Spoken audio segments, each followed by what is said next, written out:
Alors, vous vouliez que nous allions voir? Demanda le rat cuisinier à Vidal, qui n'avait toujours pas répondu à sa question. Oui, allons-y. Super! Le jeune homme avait pris la décision d'aller investiguer la provenance du hurlement de détresse. Il avait été submergé par les mêmes pensées qu'à bord du vaisseau, lorsque Isabelle et le capitaine Dejo étaient coincés dans la salle de commandement, mais il en était arrivé à la même conclusion. Sa meilleure amie n'avait pas besoin de lui pour survivre. Il n'avait pas à la sauver. Isabelle et lui savaient que peu importe où ils se trouvaient, l'un et l'autre étaient assez débrouillards pour se sortir de toute impasse et que même à distance, leurs efforts seraient en synergie. Et Isabelle aurait voulu sans hésitation que Vidal se rende à la source du cri. Par conséquent, accompagné de Quick qui avait agrippé une torche, le second lieutenant s'enfonça dans la caverne.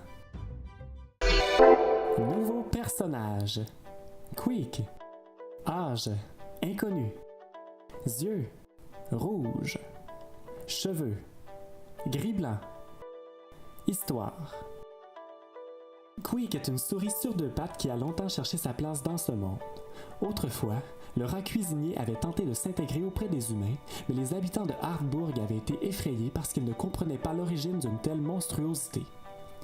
Blâmant une magie démoniaque, il fut pourchassé hors de Hartburg et trouva finalement refuge dans un réseau de cavernes habité par un nombre impressionnant de rongeurs en périphérie du village. Grâce à ses talents en cuisine, Quick réussit à se tailler une place auprès des rats qui ont accepté sa présence. Même s'il savait qu'il n'aurait jamais de conversation intelligente avec ses hôtes, le cuisinier avait à tout de moins trouvé un endroit où il se sentait en sécurité et à partir duquel il pourrait continuer sa quête, trouver le meilleur fromage du monde.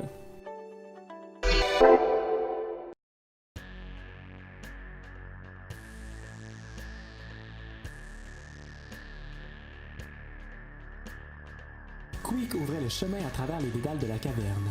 Sans ce guide, Vidal n'aurait jamais pu se retrouver. C'était un vrai labyrinthe. L'écho de leurs pas réverbérait sur les parois des tunnels alors qu'ils y couraient pendant une dizaine de minutes. Par ici! Nous approchons! Après un virage serré, les deux protagonistes débouchèrent sur un cul-de-sac. Ils stoppèrent net à la vue de ce qui se tramait au fond.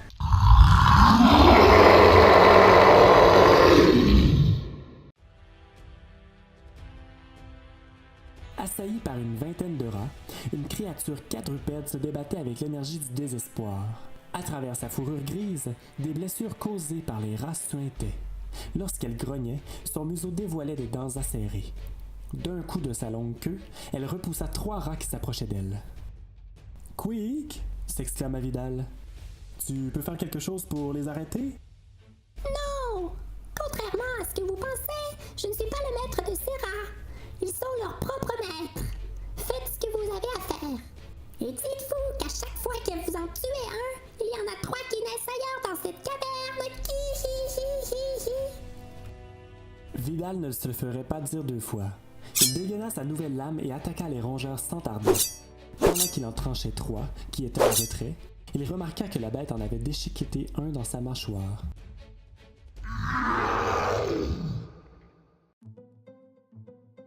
Une fois tous les rats vaincus, la créature grisâtre s'effondra au sol, épuisée. Le jeune médecin s'approcha d'elle pour observer ses blessures. Plusieurs plaies saignaient abondamment. Il devait les panser et les désinfecter rapidement.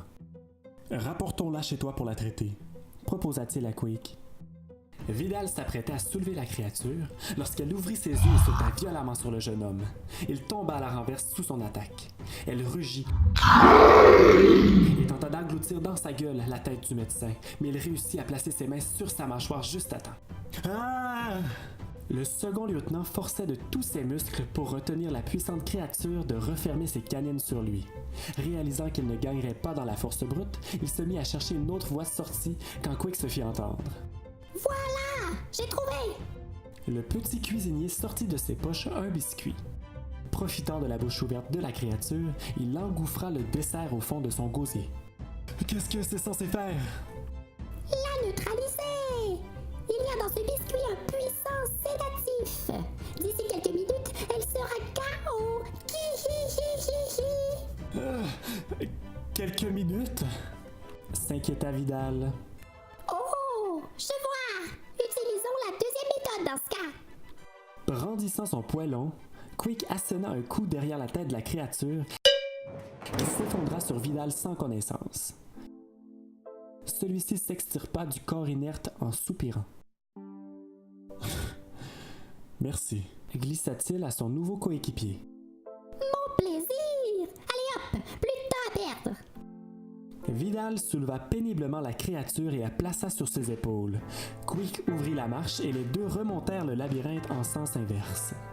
De retour au lieu de leur rencontre, le médecin et le cuisinier installèrent la créature inconsciente sur le comptoir. Ça me prendrait de l'alcool et des bouts de tissu. Tu en as? De l'alcool! Je ne sais pas de quoi vous parlez, mais j'ai une pâte de lichen aux épices qui soigne les blessures en un rien de temps. Vidal lança un regard suspicieux au cuisinier, mais décida de lui faire confiance. La souris blanche lui apporta un flacon et des nappes pour qu'il s'affaire à panser les blessures. Il déchirait le tissu et appliquait l'onguent afin d'éviter l'infection. Il passa presque 1 heure à effectuer ce travail minutieux. Une fois terminé, Quick lui avait apporté un bol pour qu'il s'y rince les mains. Qu'allons-nous faire de cette chose maintenant? C'est une bonne question. Je pensais que... Oui! Il pourrait rester un peu ici? Ben, il doit se reposer. Et dès qu'il se réveille, tu te caches. Il va facilement trouver la sortie et partir par lui-même. Je ne suis pas sûre que... Je dois vraiment aller trouver mes amis, Quick. Tu comprends? Je compte sur toi. Merci pour tout. Je reviens le plus tôt possible. Mais... Vidal disparut dans le tunnel menant vers la sortie de la caverne. Se retrouvant seul avec la bête, Quick gloussa. Il installa une boîte de bois à l'autre bout de la pièce et s'y assit pour relaxer, en gardant constamment ses 2 yeux sur la créature endormie.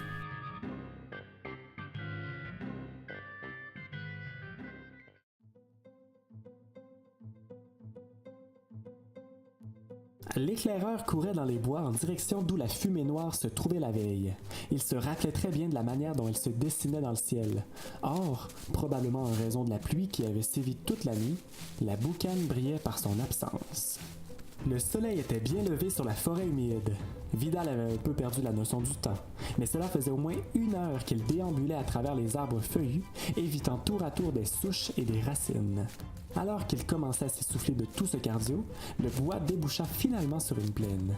Une plaine assez particulière puisqu'elle abritait un village. Ce doit être ce Hartbourg dont Quick me parlait, réalisa Vidal. Les chaumières aux toits en foin étaient éparpillées à travers la plaine, alors que des ruelles de terre battue les reliaient entre elles. Il pouvait apercevoir, d'où il était, une rivière qui traversait le village. Toutefois, aucune trace du vaisseau écrasé. Une route qui s'éloignait semblait indiquer l'entrée principale de Hartbourg. Ne souhaitant pas y pénétrer en voleur, Vidal s'approcha de l'arche qui accueillait les visiteurs. En effet, sur celui-ci, il était gravé en alphabet romain « Bienvenue à Hartbourg ». Cette découverte laissa Vidal sans mots. Le jeune homme ne remarqua aucun signe de vie. En prenant bien soin d'abord de dissimuler son fusil plasma dans sa botte, il s'avança dans la rue principale, bordée de chaque côté par des maisons accueillantes. Chacune d'elles était ornée de jardins florissants. Un peu plus loin, un bâtiment en pierre attira son attention. Il y voyait de l'agitation. Il se dit que c'était probablement le meilleur endroit où commencer son investigation. S'approchant du bâtiment, Vidal constata qu'il s'agissait d'une forge. Un immense four grillagé laissait entrevoir des flammes intenses. Un peu partout, autant à l'intérieur qu'à l'extérieur, qu'au mur ou qu'au sol, des outils, des armes et des armures étaient accrochés sur des supports métalliques. Derrière une immense enclume, un forgeron s'affairait à inspecter une masse, alors que 2 gardes en armure s'impatientaient devant lui. Avec tout le respect que je vous dois, Monsieur Van Deer, nous avons simplement besoin de ces masses le plus rapidement possible pour se débarrasser de la ferraille, insista un des 2 gardes. Pas besoin d'un outil impeccable.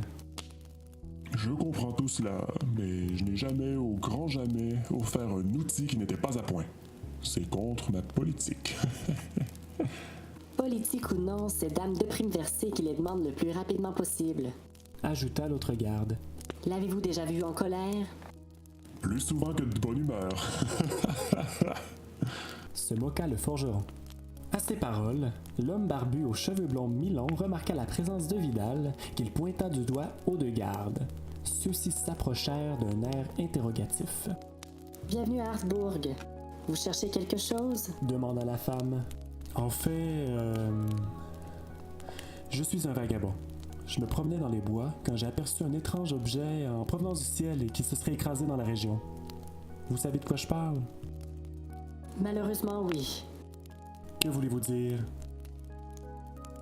La chose s'est écrasée de l'autre côté du village, dans nos champs. Les 2/3 de ceux-ci ont brûlé dans l'explosion. Heureusement que la pluie s'est manifestée pour sauver le tiers restant. Alors, pardonnez notre peuple si nous sommes moins accueillants qu'à l'habitude, ajouta l'autre garde. Pliant légèrement leur corps vers l'avant en guise de salutation, les deux soldats quittèrent l'enceinte de la forge, laissant Vidal avec le forgeron. Celui-ci lui tendit une main solide. Je m'appelle Garben Vendir. Vidal Valducer, je suis désolé d'apprendre pour vos récoltes. Merci pour l'empathie.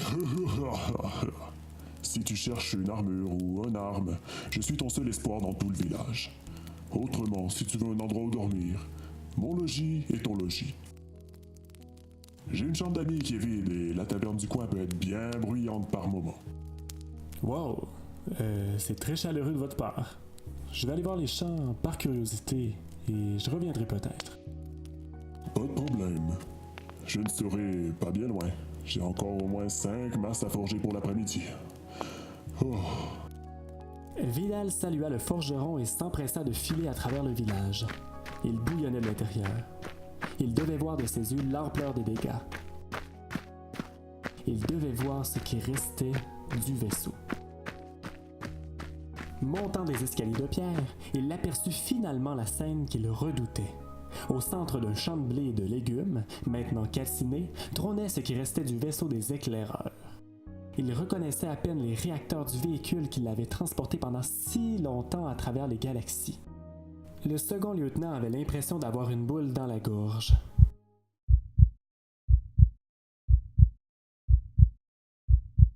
Impossible que le capitaine Dejo et Elisabeth aient pu survivre à un tel atterrissage.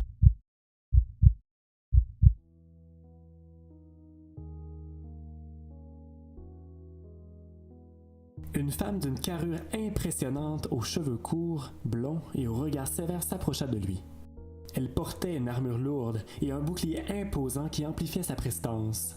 Un fin foulard vert attaché autour de son cou virevoltait au vent alors qu'elle se déplaçait vers Vidal. « Je suis désolé, étranger, mais l'accès est restreint, » affirma-t-elle de sa voix rude. « Nous devons nettoyer ce désastre le plus rapidement possible. »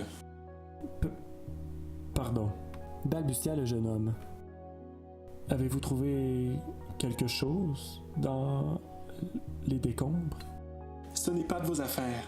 Allez-vous-en maintenant. » Vidal vivait un grand nombre d'émotions variées. Il rebroussa chemin en descendant les escaliers en direction du centre du village. Autour de lui, les rues étaient vides. Il ne pouvait s'empêcher de penser aux décombres du vaisseau, ainsi qu'aux indices sur ce qu'il s'était passé qu'il pourrait y trouver. Le second lieutenant était convaincu qu'il devait aller les investiguer cette nuit avant que tout ne soit détruit. Mais pour ce faire, serait-il préférable qu'il dorme chez Garben ou qu'il retourne voir Quick et la créature?